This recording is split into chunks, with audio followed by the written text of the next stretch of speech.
Yes, my name is Dominique, aka Itachi underscore HS, on most socials. I am an avid Hearthstone player, slight Yu-Gi-Oh player. I've played some Pokemon, Pokemon Go competitive, Pokemon VGC, Pokemon TCG a little bit. At times, I played Naruto, the card game. I've played RuneScape, Maple Story, World of Warcraft. I've played a bunch of stuff. But my primary games right now are Hearthstone and Yu-Gi-Oh. So definitely. So Yu-Gi-Oh started my foray into like doing well at large scale events because I started as a really, really bad Yu-Gi-Oh player when I was a kid. So um, throughout the years, I got better and better, and eventually I started to do well at regional level events. And then the first big national size event that I did well at was in 2013, and that was the Yu-Gi-Oh! North American World Championship qualifier. I finished in top 16 there, just a couple of games away from going to the World Championship. So not very far away from World Championship back in 2013 in Yu-Gi-Oh! And that was kind of the jump point for me to start doing really, really well in events. After that, I finished some top 32 in what's called the YCS, which is Yu-Gi-Oh! Championship Series. It's kind of like a Masters Tour for Yu-Gi-Oh, except it's open play. Anyone can play. So usually there's upwards of 2,000 people at these events, and generally only the top 32, sometimes the top 64 get any kind of payout. So they cut a very large field to a very small top cut after 11 or 12 rounds of play. So finished in top 32 in YCS, like it's called, YCS Atlanta, YCS Las Vegas. Finished in what's called an ARG Championship Series. ARG is a company kind of like Star City Games, but for Yu-Gi-Oh! They held their own circuit series. I made top 32 or top 16 at some of their events in Atlanta, um, Dallas, Texas, YCS, top 32, Columbus, Ohio, ARG, top 8, tons and tons of regional winners, first places, top 8s, which regional events are regional level events that usually have between 200 and 1,000 people most of the time, and they only cut to top 8 for in terms of pricing. So top 8s, countless top 8s in regional level events. Like once I got good at regionals, it just kind of stuck. So for Hearthstone, I did really, really well at the beginning in Arena. That was where I started Hearthstone at because I had no collection, and I didn't want to pay for the game at first because uh, it was pretty free to play, announced at least. It was talked about free to play. I got it from a friend is where I got onto Hearthstone. So I played a lot of Arena to get my collection up, got really good. And they used to have an Arena leaderboard, and I had finished, I was at the top of the Arena leaderboard for a little while. And then I moved into Standard Ladder, where I used to have a ton of time. I played a ton of ladder, had some really good finishes. I think my top finish was 20 in the top 20s. So not, the top one finishes or anything like that, but I did do very well there. I played in a lot of Strivewire tournaments. Zotac Black Claws is actually how I qualified for Hearthstone playoffs. Um, the winter playoffs in 2019, I qualified there through a Zotac Black Claws tournament where you had to win a tournament, and then that qualified you to another tournament where you had the top 4, and those top 4 people got invited, and I was one of those people. Funny story, I actually played Even Lock in that secondary qualifier tournament. No, the first one, the one that I had to first place. I played Even Lock in that tournament. It was one of my 4 decks, but I forgot to include the Amethyst Spellstone, and there was another card in Even Lock at the time that healed. So I played Even Lock with no healing. So I was just guns ablazing, throwing mountain giants up, and hoping that I could win. And I did. So that was cool. Winter championships came around, and I didn't do great. I started off 3-0, and then first opponent was Hot Meowth, and then after that I played a gauntlet of really, really good opponents at the time.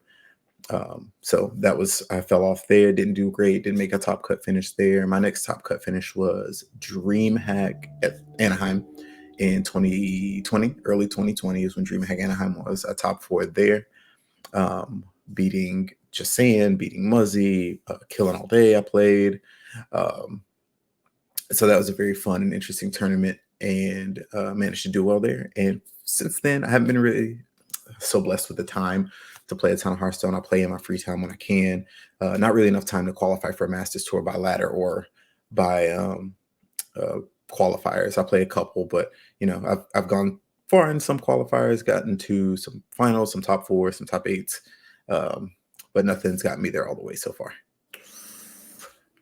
Favorite game? It honestly, it just depends on the day, because some days Hearthstone's my favorite game. Some days it's I want to immerse myself in Yu-Gi-Oh. Some days I still want to play RuneScape. Um, it just depends on the day. Some days I want to play Pokemon Go. Currently, Hearthstone's probably my most played game. Lifetime, probably second most played game. Yu-Gi-Oh is definitely the most hours logged. Second most played would be Hearthstone. Third would be RuneScape. Um, but yeah, it's definitely up there, and I enjoy the appeal of it visually. Hearthstone looks very, very beautiful as a game. I enjoy the randomness because obviously in any card game, there's a lot of randomness involved because you're shuffling a deck. The fact that Hearthstone is digital, that means it does that for you. And then there's tons and tons of random card effects in the game, obviously.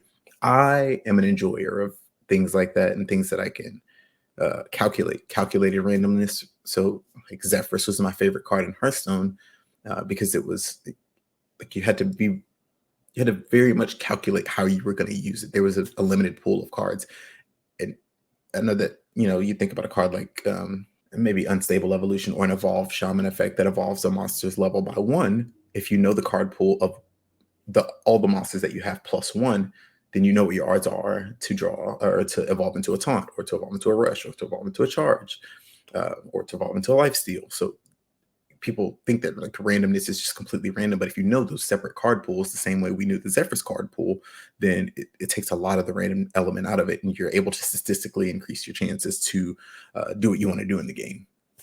So I enjoy that personally. So spoiler, we've done this interview twice, and one of the times there was a slight boo-boo and it was not recorded. And that first time I said that I would be Emperor Thorsan because I make your life easier or people's lives easier. I hope I do. And Emperor Thorsan makes your hand easier to play by discounting your cards. Um, but I think that I'm going to change that. You know what? No, I was going to change it, but I'm sticking to Emperor Thorsan.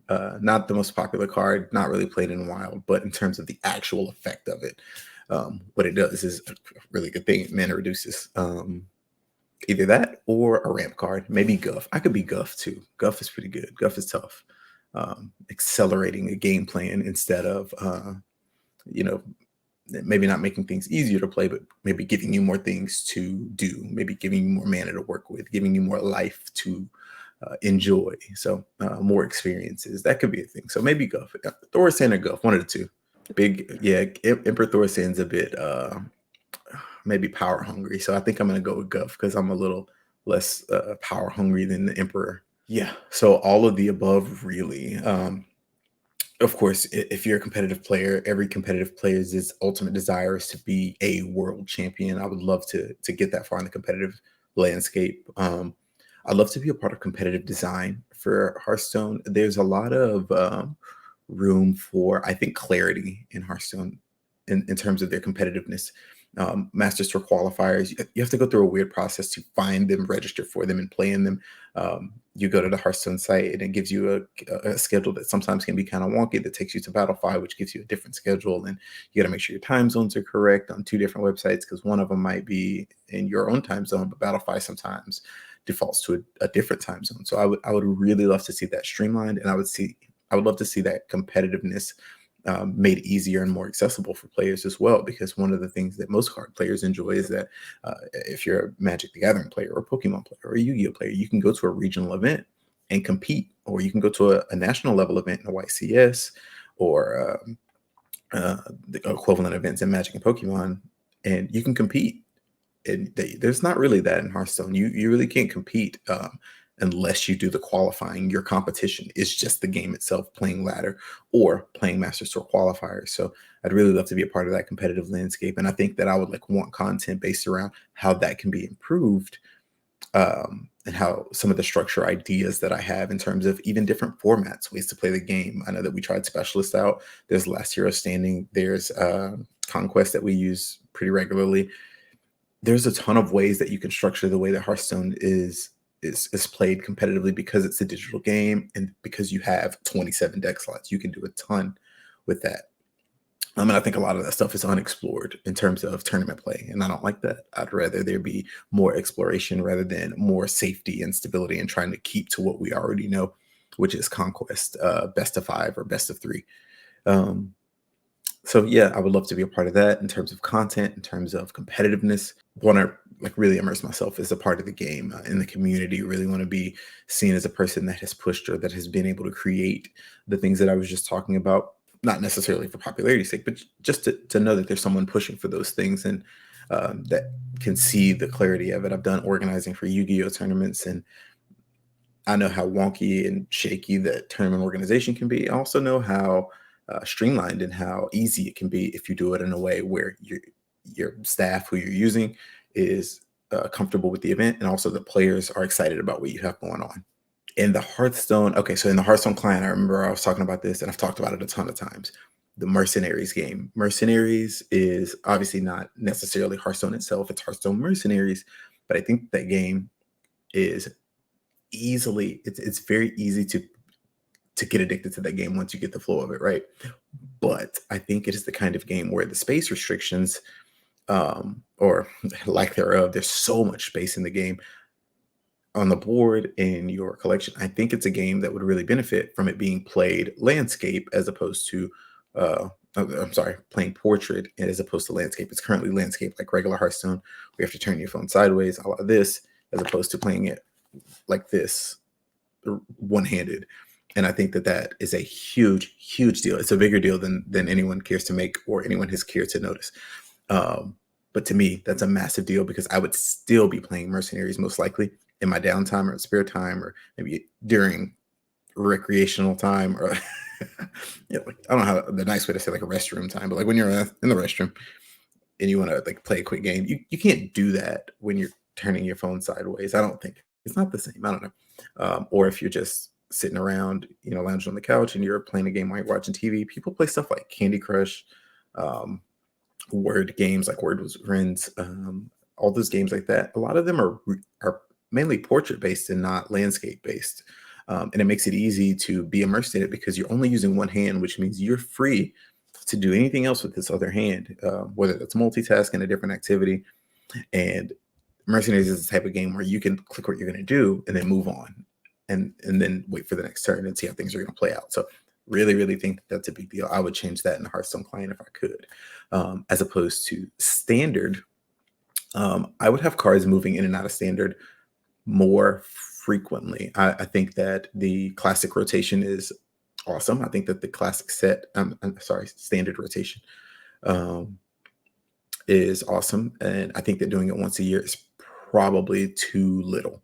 I think that it should be redone with every card and set release, sans mini set. So I think that when a set comes out, there should be a rotation in standard of the core cards, and then the mini set comes out, and then once the next base set comes out, there should be another core rotation. Even if it's just a few cards, one or two, I think that it would help progress the year in such a better way. Or even if they did core rotation on the mini set, either way, I think it shakes up the game a lot. I think it offers up the ability to move things in and out when you want to design something, but you've got to wait a whole year to design it because this card is in the core set and you can't just go take it out, right? The way that they built the system. So more frequent core set rotations, I think, is a good thing for the client or a good thing for the game, and I think we should do that.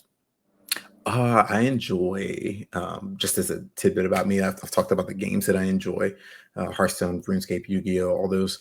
Love sports, love podcasts. I love uh, TAC, Dr. Three, Angry. I said Angry Chicken TAC. What was the other one? Coin Concede. Love all those podcasts. I Am Nerd. That's a podcast. I've even been on an episode of that. Been on an episode of Dr. Three.